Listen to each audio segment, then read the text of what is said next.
Bonsoir à toutes et à tous et bienvenue pour ce nouveau numéro des Jardins de la Culture. Alors cette semaine, nous sommes partis à la rencontre de Christian Poquet, qui est un artiste toulousain.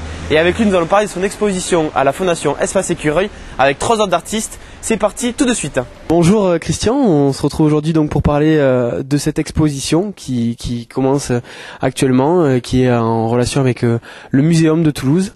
Alors première chose, on a derrière vous des œuvres qui ont été faites justement par vous pour cette exposition. Est-ce que vous pouvez nous expliquer un petit peu comment vous procédez pour obtenir ces œuvres? Quelle est votre manière de travailler?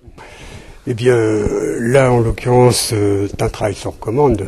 Donc, je me suis rendu au muséum, j'ai pris des photos et j'ai fait un choix radical sur la collection du muséum, en faisant un choix, si vous voulez, au niveau des pièces choisies, qu'elles soient conformes avec ma production normale, si vous voulez. Donc il a fallu que je fasse des associations entre les pièces choisies et mon art habituel, on va dire ça comme ça. Justement, vous parlez de votre art habituel. En principe, les animaux, c'est pas forcément quelque chose c'est pas du tout votre domaine de prédilection. Alors justement, est-ce que ça n'a pas été trop dur pour vous de vous adapter un petit peu à cette commande? Comment ça se passe quand c'est comme ça? Eh bien, on est obligé. Si vous voulez, hein, on est confronté, donc à la limite, ça peut être très favorable. Oui. Donc là, le choix était vite fait. L'animal, il y en a eu un seul, c'était la corneille. Peut-être que vous l'avez vu en bas, là, pour des raisons de fantasmes, de mythes qui nous est commun, tous à chacun. Quand on parle de corbeau, quand on parle de corneille, on a forcément des images un peu... on pense à Hitchcock, on pense comme ça à l'état de précarité de l'être humain. Donc là, ça a été facile pour moi, si vous voulez. J'ai pris la corneille, voilà. Ce qui n'a pas été facile, c'est plutôt les formes végétales, vous voyez. Oui. Voilà. Donc ça, je l'ai un petit peu oblitéré. J'ai simplement pris là... une plaque de fossiles, sont des frondes de fougères, vous voyez, et elles m'ont servi à la limite de paysage. Donc j'ai mis mes formes habituelles, si vous voulez, j'ai confronté mes formes habituelles dans le cadre d'une sorte de paysage par le fait des frondes donne beaucoup de profondeur à l'œuvre. Pour parler plus précisément de votre manière de procéder quand vous créez, est-ce que vous pouvez nous expliquer un petit peu cette manière un peu particulière, le travail de la photocopie, etc. Oui, vous pouvez nous expliquer un petit peu comment ça? C'est un peu de l'ordre du palimpseste, si vous voulez. Oui. Donc je prends des photos d'œuvres anciennes, à savoir de la peinture par exemple, sur un format qui répond au format A3 ou A4, vous voyez, et je photocopie en noir et blanc. Et je le décline juste à obtenir la valeur d'un trait de crayon. Et à partir de ça, ça donne une photocopie ratée, si vous voulez, hein, complètement pointillée. Et là, lorsque je m'en sers à l'atelier, je fais si vous voulez, un montage. Vous voyez, un montage, voilà, un montage sur l'œuvre. Et là-dessus, il y a déjà une création par rapport au montage des photocopies choisies, et ensuite je retravaille par-dessus. Vous savez, le palimpseste, en gros, c'était un parchemin qu'on avait utilisé auparavant et qu'on réutilise par la suite avec des traces anciennes. Donc le procédé là est du même tonneau. Vous voyez, c'est reproduisant. Je me sers des formes qui sont dessous et je réinvente par-dessus. Voilà, très complexe comme ça. Hein. Et j'aurais écrit, si vous voulez, la photocopie a disparu parce qu'il y a à nouveau un redessin par-dessus. Voilà. Donc finalement des œuvres qui sont, on peut dire, très graphiques, très pas symétriques, mais on retrouve quand même une... Alors, oui, là je pourrais aussi expliquer le phénomène. Si vous voulez, là-bas, on a une sorte de triptyque, vous voyez, c'est forme en 3 parties. Et généralement, on travaille à l'atelier depuis de nombreuses années. Bon, les gens qui me connaissent, c'est un travail sériel.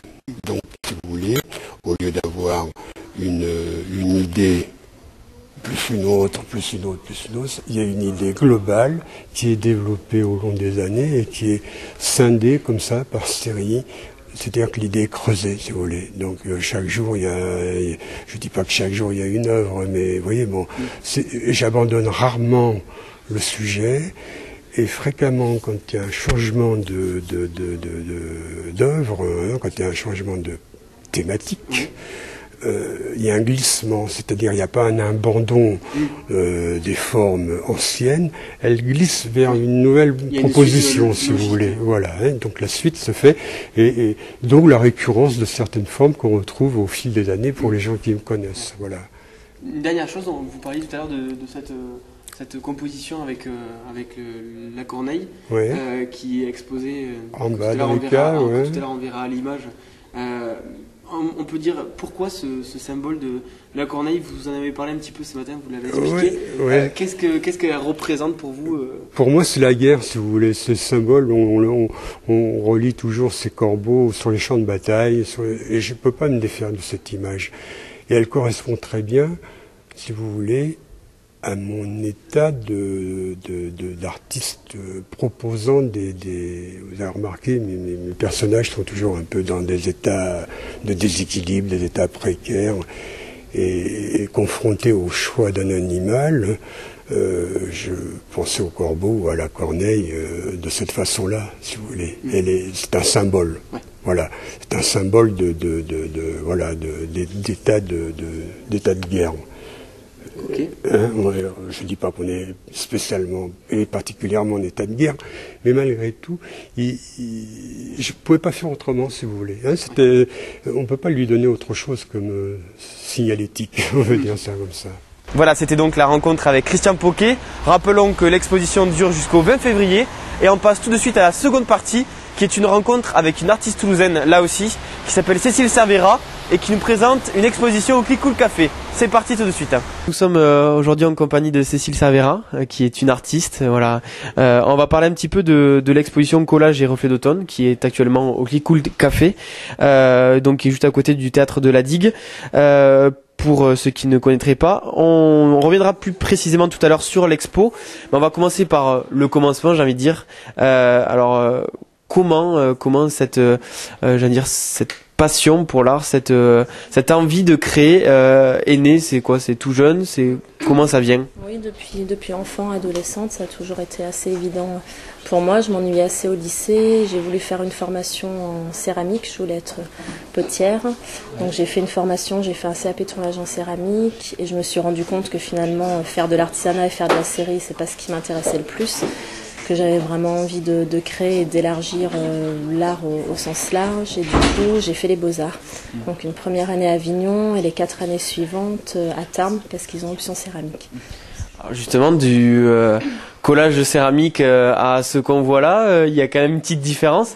Alors ces collages de photos, d'images, pourquoi on est passé sur ça et pas sur la céramique?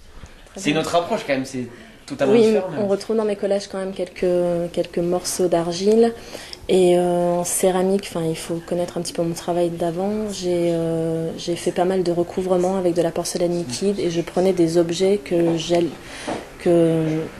que j'assemblais les uns avec les autres et que je recouvrais entièrement de porcelaine. Donc du coup, ils étaient tous liés les uns avec les autres, un peu prisonnés de cette porcelaine. Et finalement, quand je fais des collages, il y a quand même quelque chose d'un peu pareil, à savoir que je prends des éléments qui n'ont rien à faire ensemble comme ça, que je pioche ici dans divers magazines et que je colle les uns avec les autres. Finalement, ouais. Il y a un lien quand même. Ouais. Alors justement, la démarche finalement, quelle est-elle? C'est quoi? C'est de faire, d'essayer de créer, je sais pas, quelque chose de nouveau bien sûr, mais est-ce que l'idée c'est de créer quelque chose de toute pièce, de faire vraiment quelque chose qui pourrait sembler réel, ou au contraire de totalement déstabiliser la personne qui va regarder en mettant des collages, des éléments qui ne sont pas du tout amenés à être ensemble? Non, de déstabiliser justement et de se retrouver dans des mondes un peu fantasmagoriques, comme quand j'utilisais de la porcelaine liquide, donc de la boue pour recouvrir différents éléments, des éléments d'architecture, des éléments du mobilier. C'est assez surprenant parce qu'on ne s'attend pas à voir l'argile à cet endroit-là et dans des intérieurs, cette espèce de boue qui sort de nulle part. Et donc c'est ce qui m'intéresse aussi dans les collages, que le spectateur, le regardeur soit perdu au départ dans l'image et qui peut-être jusqu'au bout et qui ne sache pas trop qu'est-ce qui est quoi et où est-ce qu'il se trouve, qui s'y arrête. Alors, question, on va dire, très basique. Au niveau des influences, quelles sont un petit peu celles que vous avez comment ça se passe? Est-ce que finalement est-ce qu'il y a un artiste qui en particulier vous inspire, ou est-ce que finalement l'art de Cécile Saveyras, ça ne tient qu'à elle? Ce serait un peu prétentieux de dire que ça tient qu'à moi, parce qu'aujourd'hui tout a tellement été fait que les artistes contemporains, on est obligé de s'inspirer un peu de tous les courants artistiques. Donc là je pense que je suis avec ces collages dans ma période surréaliste assez quoi. Et voilà, sinon après j'ai des artistes divers, suivant les années, suivant les différents travaux, les envies. Voilà. Concrètement, au quotidien, ou même aller plus large sur une année, ça représente à peu près combien d'œuvres? Est-ce que c'est quelque chose que vous faites tous les jours? Est-ce que c'est sur un coup de cœur, tiens, je tombe sur une photo dans un magazine et je me dis celle-là, elle va être utilisée dans une de mes compositions? Comment ça se passe un petit peu? C'est un peu obsessionnel ces collages, c'est-à-dire que j'ai fait une période où à chaque fois que je tombais sur un magazine, tous les magazines qu'on me donnait ou que je pouvais récupérer, je découpais frénétiquement pendant des heures. Donc à un moment je me suis arrêtée, où je me suis un peu interdit de découper parce que je me retrouve avec beaucoup de matière à travailler, mais il faut que je passe le collage à un moment aussi. Voilà. D'accord. Alors là, donc on verra au fur et à mesure de cette interview justement des images des différentes œuvres. Alors avant de peut-être de parler de la suite, on va revenir sur l'actualité vraiment qui est ici l'exposition à Clicquot le Café.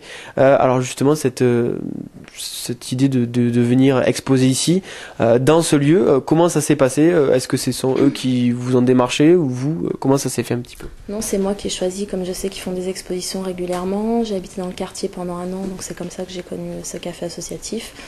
Et j'aime beaucoup ce lieu parce que c'est un lieu assez à part à Toulouse, et je suis contente qu'ils fassent des expositions depuis quelques temps. Et voilà, et j'aime le fait qu'on puisse consommer aussi des boissons équitables et bio. Donc voilà, donc j'y viens régulièrement.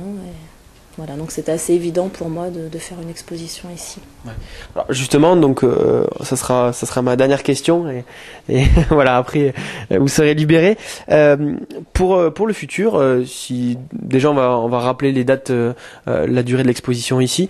Pour le futur, si les gens n'ont pas eu l'occasion de venir ici, qui souhaitent voir de vos travaux, quand est-ce qu'on pourra les voir, ou voilà, on va parler un petit peu du futur. Alors je n'ai pas encore de site internet, c'est en construction, et je fais partie du collectif Mixer Miris, donc qui sont assez connus à Toulouse, et donc on peut me trouver là-bas. Bon, l'hiver il fait un peu froid, donc c'est à la sortie de Toulouse, on le rappelle. Oui, voilà, c'est sûr enfin juste à côté du boulevard de la Mouchure. Oui, voilà, à côté du boulevard de Suisse, rue Georges Lassalle. Et donc voilà, donc c'est un lieu qui est très très bien, où il faut aller, où régulièrement il se passe toutes sortes de choses, et où il y a beaucoup d'artistes plasticiens qui travaillent là-bas, mais c'est vrai qu'on est dans des conditions où l'été on a très chaud et l'hiver on a très froid, et voilà, on a quelques subventions, et on se bat encore pour ce lieu. Le problème de quelque chose qui a commencé comme un squat artistique. Voilà. Et qui maintenant a quand même quelques subventions. À Mixer Miris, d'où le nom de l'usine, et puis qui a été délocalisé. Voilà, donc cette exposition ici à Clicquot le Café, on peut venir la voir jusqu'à quand? Il me semble jusqu'au 12 février. Oui, donc on a un mois devant nous pour venir le voir. Et donc pour la suite, éventuellement, on peut venir vous voir au Mixer Miris. Voilà, comme ça permettra aussi de rencontrer d'autres artistes. Exactement. Bon, merci encore Cécile de nous avoir répondu, et puis donc bon courage pour la suite, et puis on suivra aussi l'évolution du site internet très prochainement, on l'espère. Voilà, c'était donc les Jardins de la Culture. Rappelons que l'exposition de Cécile Saveyras a lieu jusqu'au 26 février au Clicquot le Café à Toulouse. Bonne soirée à tous, au revoir.